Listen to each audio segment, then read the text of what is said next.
Hello everybody, this is Dr. Ishwari. Today's session I am going to give a lecture on cost of capital.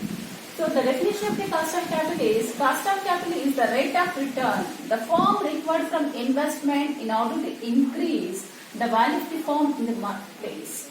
So after the investment, they want to enhance the market value of the firm. Why? Because they want to attract new investors and they want to attract the suppliers and the creditors and the bankers. So that's why every time they want to enhance the market value of the firm. So for that they are putting more efforts like that. So here, before going to the calculation part, we need to go for the assumptions. Everything, if you want to calculate anything, you must have some assumptions. The assumptions are the first one. It is not a cost as such. It is merely a hurdle rate. Yes, it is a hurdle rate. So most of the difficulties will come. You must have the capability to overcome the hurdles, to overcome the problems for enhancing the market value of the firm. It is the minimum rate of return. Every investment you must have a figure. So this much of the return will be sufficient for me. After that, I can put more effort for enhancing my profitability position like that. So every investment you must have a target value, means the target return. After that, you are taking any decisions like for investment or for disinvestment or whatever it may be. This is the minimum rate of return. And here, three types of the risks are involved. That is, one is the zero risk level and business risk and financial risk. Zero risk level nothing but here there is no risk. Means there is a if I am taking the RF, risk-free rate of interest, means here there is no risk. You are putting some amount in bank or any deposits, fixed deposits or whatever it may be in the debt market. The value will be safe. Means here we are not having any risk like that. So that is the zero risk level. And coming to the business risk. So in the business some type of the risks will be involved. So what are the risks will be involved in that? Operational risk and human resource risk and marketing risk and production risk. Different type of the risks are involved in that. Means the demand of the product will be reduced. Or if you are not having that much of the raw materials to produce the more number of the products, means you may not capable to produce number of the products. So that is one type of the risk. And coming to the financial risk, what is the financial risk? If you are having the number of ideas to start the business or to enhance the business, if you are having that much of the capability to expand the business, or if you are having that much of the capability to introduce the innovative projects in your company, but without any cash, without any finance, you should not do anything. So this is one type of the finance risk. So three risks will be involved in that cost of capital. So let's come to the formula. So here I have to give the notations like that. Any notations we can put like that. Any notations according to ourselves.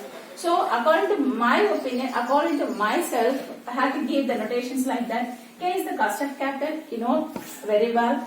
RJ or RF or whatever it may be, you can put the notation like that. RF means risk-free rate of interest. That is a zero risk level. And coming to business risk. So for the business risk, I have to give the notation the B. And for the financial risk, I have given the notation F. So this is the formula for that. Identify the cost of capital.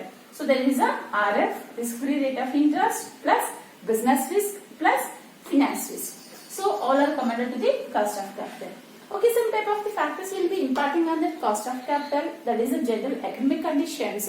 In case if I are having good economic conditions, we can go for enhancing the finance by issuing of the equity shares, by issuing of the preference shares, or by issuing of the debenture capital, or whatever it may be. In case if it may have the good economic conditions, means if you are having proper monsoons, if you are having proper economic weather conditions, or if you are having good profitability positions of the country, means good GDP or good GNP or whatever it may be, at the time we can go for issue any type of the capital like equity capital or preference share capital or debenture capital or whatever it may, we can go and issue.